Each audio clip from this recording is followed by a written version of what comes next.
Hello YouTubers. In this video I will be going over the topic of Sunni Islamic jurisprudence. Also, as a disclaimer, I want to say in this video, when I say Islam, I am referring specifically to Sunni Islam. When I say Muslim in this video, I mean Sunni Muslim, and when I say Muslims in this video, I mean Sunni Muslims. There might also be times when I may be more specific, for example, saying Sunni Islam rather than Islam. Anyways, back to topic. So in this video, I hope you guys take a lot of information as much as possible regarding the topic of Sunni Islamic jurisprudence.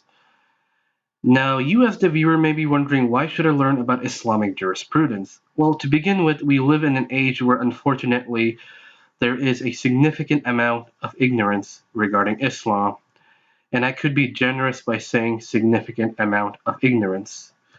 Who knows, the amount of ignorance could be more than what I or anybody else could fathom regarding Islam. Unfortunately, many people don't even know that Islam is more accurately pronounced Islam with an S sound rather than Islam with a Z sound.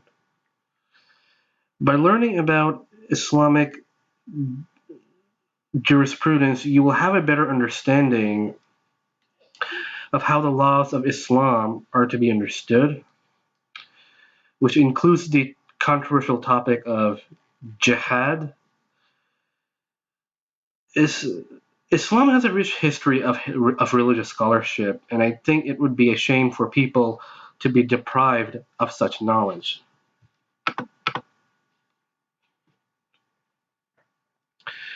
Before I begin, I just want to say, whenever you study religious scriptures of any religion, you have to know the proper hermeneutics that needs to be applied to the religious text in question. Here's a quote from the front flap of Jonathan A.C. Brown's book, misquoting Muhammad, The Challenge and Choices of Interpreting the Prophet's Legacy, that I would like to share now, and I quote, "The tenets of Islamic law and dogma were not set in the religion's founding moments. They were developed, like in other world religions, over centuries by the clerical class of Muslim scholars," unquote. Now, this does apply to Sunni Islam. I'm not entirely sure if these words apply to Shia Islam. But then again, in this video, I will be dealing specifically with Sunni Islam. I will also be going over what I call an Islamic terminology list. There are certain terminologies that I would want you guys to be familiar with before I continue on in this video. Sunnah, also spelled S-U-N-N-A, means a way or method, but in Islamic terminology, it refers specifically to the way of the Prophet, as found in his sayings, teachings, habits, deeds, practices, and silent approvals, as well as silent disapprovals, if there were any that he gave. The second word is hadith, and the plural of which is ahadith. Now, hadith in Arabic literally means account, narrative, or report, but in Islamic terminology, it refers to an account, narrative, or report pertaining to the Prophet's sayings, teachings, deeds, habits, practices, silent approvals, and or silent disapprovals. If you guys have not seen my video, Introduction to the Sunnah, Part 1 and 2, please stop this video and watch those two videos first, and then come back to this video. And then number 3 is ijtihad. Ijtihad is an Arabic word that literally means effort, physical or mental, expended in a particular activity. In Islamic terminology, in Islamic legal terminology, it is used in reference to independent juridical reasoning or the thorough exertion of a jurist's mental faculty in finding a solution to a legal question. Ijtihad is also discussed by Reem A. Mitchell in his book Sharia and the Making of the Modern Egyptian, Islamic Law and Custom in the Courts of Ottoman Cairo, where he says, and I quote, Ijtihad has been a key area of scholarly inquiry into the Sharia's ability to adapt to novel circumstances, unquote. Number 4, a mujtahid. A mujtahid is, and again, I'll be quoting Mufti Muhammad Sajjad's Understanding Taqlid, following one of the four great Imams, second edition, page 23, and I quote, a mujtahid is a master scholar who has reached the highest and most difficult level of ijtihad, independent juridical reasoning. There are many kinds of scholars of lower categories. However, the one who is permitted to exercise his ijtihad in elaborating rulings is he who has spent many years acquiring the skills in primary religious sciences, enabling him to soundly interpret the holy texts, and thus deserving of being considered an authority in the important matters of the deen, unquote. Now, these are the words of Mufti Muhammad Sajjad. Now, Mufti is a theological title used by Muslims, among other theological titles that Muslims use. A Mufti is an Islamic scholar who expounds and interprets Islamic law. Muftis are also jurists qualified to give authoritative legal opinions, known as fatwas. Historically, and moving on to the next term, which is taqlid. Now, taqlid literally means to follow or to imitate. And in Islamic legal terminology, it refers to following a mujtahid in the religious laws and commandment as he has derived them. And there are two types of it, taqlid ghair shakhsi, or non-specific taqlid of any Islamic scholar. And B is taqlid shakhsi, or specific taqlid of a particular Islamic scholar. If you look at Islamic history, taqlid ghair shakhsi was a practice that Islamic scholars at one point put an end to and unanimously came to an agreement that Muslims should only do taqlid shakhsi of one of the four imams. However, this consensus might not apply to Muslims who are mujtahids themselves. Now, who are these four imams, you might ask? You will find out who these four imams are in a couple of slides where I go over the four most prominent schools of Islamic jurisprudence. And then, I will eventually later on in this video also be going over the reasons why Islamic scholars put an end to taqlid ghair shakhsi. Number 7, muqallid. Muqallid is one who performs taqlid. 8, deen, also spelled D-E-N, roughly means creed or religion. And in Islamic terminology, it refers to Islam specifically. Now, 9 and 10, Dar al-Islam, which is Arabic for abode of Islam, and Dar al-Harb, which is Arabic for abode of war. Now, these terms are used by Islamophobes to describe Islam as a religion that divides the world in only two camps, the abode of Islam and the abode of war. Islamophobes also claim that the abode of war refers to all non-Muslim countries, and thereby argue that it is obligatory on Muslims to conquer the non-Muslim world and rule it with Sharia law. But how true is this claim? We shall find out now in the next slide.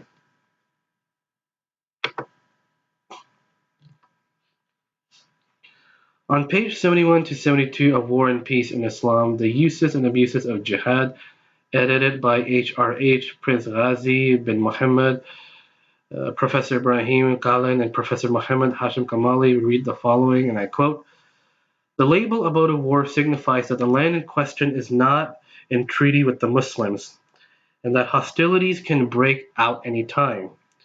Recall that war was universally acknowledged as something states did to get what they wanted. There was no idea of violating international law or of becoming a rogue state. From the point of view of current international law, all states were in a sense rogue states because there was no mechanism for enforcing or even defining the rules of war. Aside from customary practices such as the receiving of emissaries, thus the explicit rules of the Islamic law of jihad were not imposed from without, as has been the case for states in the 20th century, but were realized from within. The state of affairs in 7th century Arabia and the surrounding areas made the state of war the rule rather than the exception, unless an explicit treaty was made between the two groups. In the case of Arabia, these fundamental units were usually tribes, then one could expect an attack at any time." Unquote. Now, if you scroll down further on page 72, you will read the following, and I quote: "The separation of the world into the abode of Islam and the abode of war reflects the reality, brutal and unavoidable, that the world was not always governed by the universal treaties of today. The terms Darul Islam and Darul Harb are not terms from the Quran or from the teachings of the Prophet, but grew out of the work of jurists coming to terms with the new international profile of Islam.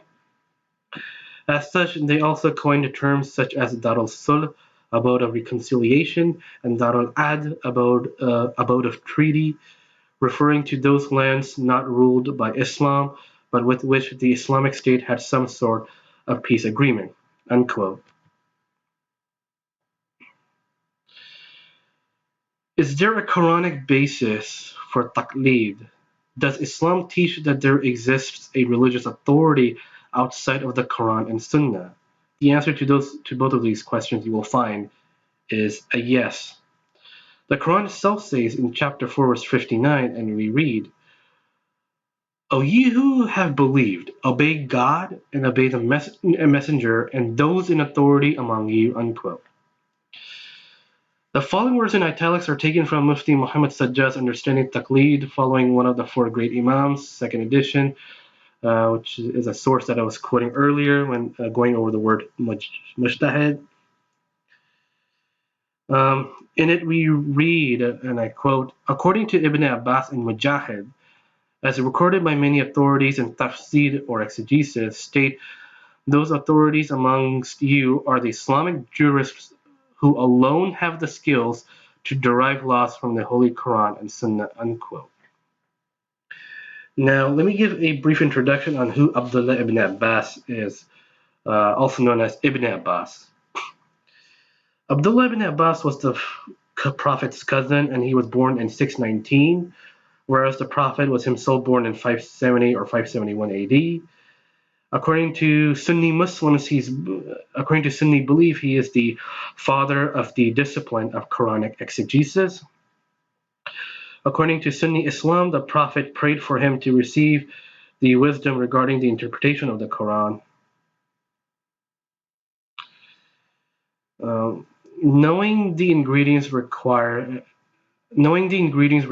to make a cake is one thing, but knowing how to use those ingredients to make a cake is another thing. Likewise, knowing that Islam consists of the Quran and the Sunnah is one thing. Correctly knowing how to interpret the information provided in these sources pertaining to Islamic law is another thing. And it is these jurists, and I quote, "who alone have the skills to derive laws from the Holy Quran and Sunnah," unquote, that provide the proper knowledge and means of correctly interpreting the Quran and Sunnah in matters of Islamic law.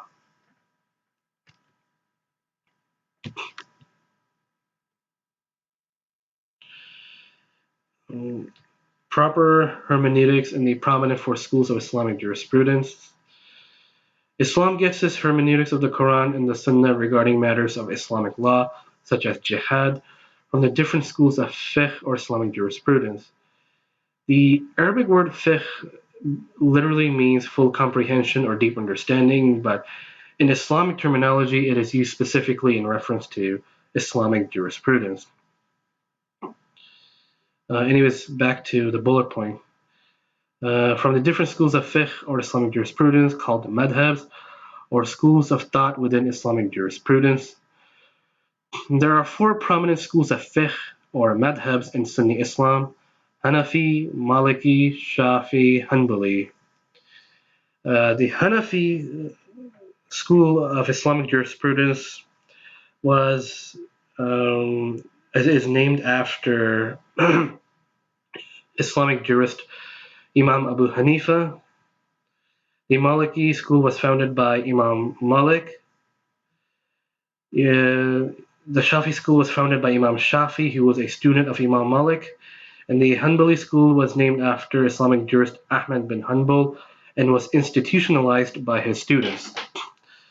Imam Abu Hanifa, according to one source, lived from 699 to 767 AD. According to another source, he lived from 702 to 772 AD. Imam Malik, the founder of the Maliki school, lived from 711 AD to 795 AD. And Imam Shafi lived from 767 AD to 820 AD or 822 AD. Can't exactly remember. Imam Ahmad bin Hanbal was born in 780 AD and he died in 855 AD. Classical Sunni Islam instructs Muslims, at least the non-mujtahid Muslims, to do taqleed of one and only one of the four imams ever since the practice of taqleed ghair shaksi was put to an end by Islamic scholars. To share a bit of Islamic history before moving on, if you dive into Islamic history, you will find by the 10th century AD, the Islamic world unanimously decided to settle on four recognized schools of Islamic jurisprudence. And these four recognized schools being the ones that I just mentioned. And for remaining centuries, all subsequent development took place within those four schools. The Hanafi, Maliki, Shafi, and Hanbali. And eventually came Muhammad ibn Abdul Wahhab in the 18th century, the founder of the Salafi movement, who denounced such a practice and called for returning directly to the sources and bypassing the experts. Otherwise, if you look at every aspect of Islamic law, from the prayer to jihad, there are numerous amounts of religious literature spanning over centuries. Now, to answer the question of why the practice of taqlid ghair shaksi was put to an end, I will begin to further dive into Mufti Muhammad Sajjad's Understanding Taqlid, following one of the four great Imams, second edition. And I begin reading. Juristic basis for Taqlid Shaksi alone being obligatory. It is important to elaborate in detail on what led to the change in the ruling from the permissibility of asking any of the scholars of the four schools to following one school from the four exclusively. As already stated, both kinds of taqlid, non-specific of the four and specific, equally shared the status of obligation for the layman. The option was open to him to follow one school, as some did, and if he was not particularly discerning as the average layperson is, he simply asked any scholar he considered to be a reliable scholar, regardless of his school. This first kind of taqlid ghair shaksi, however, produced a danger which, with the passing of time, became more and more real. The early Muslims were sincere in following the deen, and their only motivation in going to ask a scholar was to find out what his deen said about that particular issue of concern to them. They were not out to collect a portfolio of opinions and opt for what took their fancy. Later desires and whims came to be included in people's motivation when asking. People would shop for opinions and searched for anyone who would legitimize their desires. The reason why this was unacceptable and had to be prevented was the Quranic prohibition of a person allowing his desires to influence his deen. The Holy Quran says, chapter 45, verse 23, "Have you seen he who takes his desire as his God?" Based on this, all Muslim scholars consider it absolutely forbidden for a person to want to do something unlawful and then seek justification for it through texts or the opinions of the scholars. Similarly, seeking out easier or favorable views from amongst the scholars to escape from the more difficult views of other scholars is another form of allowing desires to dictate one's religion. Restricting a Muslim to following the four schools went far in closing the door of following desires. Later on in his booklet, Mufti Muhammad Sajjad further answers the question on why Taqlid al-Shaksi was prohibited. Starting from page 51, how the permissible becomes unlawful. The jurists appreciate well that rulings change with time, and there are many examples in the Sharia where something at one time was permitted and is later made unlawful and vice versa.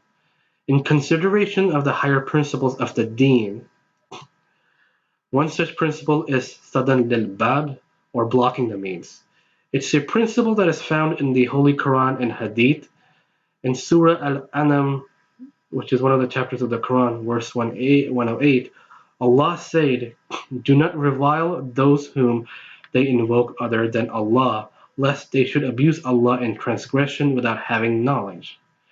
Here Allah prohibited the believers from hurling abuse or reviling the gods of the disbelievers.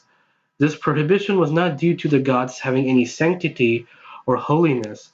Rather, it was due to the consequence that would indeed be unlawful, that is, the abuse of Allah's pure name. The jurists have always employed this principle to outlaw things which in themselves were permitted in consideration of new harms or evils that would result. For example, selling arms in an Islamic state is permissible.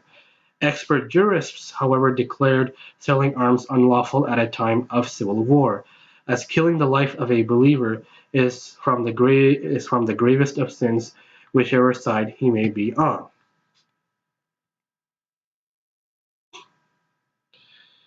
Another example is the action of Uthman in standardizing the recitation of the Holy Quran. The Messenger of Allah, peace and blessings be upon him, and just as a side note, people, whenever Muslims say the Messenger of Allah, it is always in specific reference to the Prophet Muhammad. Anyways, back to the booklet. Peace and blessings upon him. Prayed to Allah for the Holy Quran to be revealed in 7 independent recitals of the Arabs, so that it would be easy for them to recite. During the life of the Messenger, the various Arabs would recite it according to one of these variant recitals. Soon after the death of the Messenger, peace and blessings be upon him, Islam had spread across to Persia, Asia, and Africa. With the spread of Islam also meant the new Muslims of these non-Arab lands would be learning and reciting the book of Allah. It was at this time during the Khilafah, and Khilafah is Arabic for Caliphate, of the Khalif, which is Arabic for Caliph, Uthman, that the existence of several variant recitals became a cause for confusion among these new converts. What had initially been for the purpose of facilitation and ease was becoming in this new context a means of difficulty and confusion. Thus Uthman declared the documentation, recitation, and instruction of 6 recitals of the Holy Quran as unlawful, and this was done in the presence of companions who concurred with him. Hence, what was once permitted was made unlawful. Similarly, when the jurists saw the sheer number of opinions prevalent in the community, coupled with the threat of following desires in a religion, they declared taqlid of only the 4 schools obligatory. Then, as moral uprightness amongst the masses diminished and the tendency to follow one's desires in legal opinions increased, the ruling was given that taqlid of only one school is permitted for the layman. This ruling was further consolidated by the agreement of the scholars we mentioned earlier on this.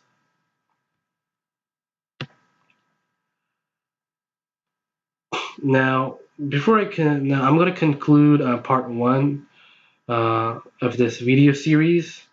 And from this slide, and from this, and so in part two, I will be starting from this slide. Anyways, I hope you guys enjoyed part one. Be ready for part two.